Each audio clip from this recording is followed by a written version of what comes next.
હાલો મિત્રો, જમવાનું તૈયાર થઈ ગયું છે. ફુલીવર બટેકાનું, લીલા મરચાં, ટમેટો, લીલી ડુંગળી બધું નાખી અને મસ્ત શાક બનાવ્યું છે અને જમવાનું તૈયાર છે. અને જો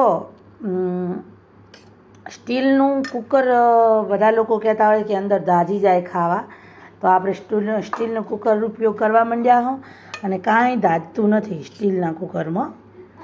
અને સ્ટીલના કુકરમાં આપણે રસોઈ બનાવવાથી રોગ નથી થતા. અને બીજા વાસણોમાં જર્મન્સ છે, એલ્યુમિનિયમ, એ બધા વાસણોમાં રસોઈ બનાવીને ખાવાથી આપણું શરીર વધે છે અને આપણા શરીરમાં ઘણા બધા રોગો થાય છે.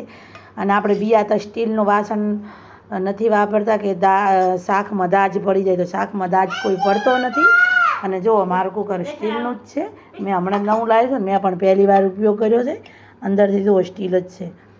અને બસ જમવાનું તૈયાર છે, તો હાલો બધા જમવા. શું ખાવાનું તારું?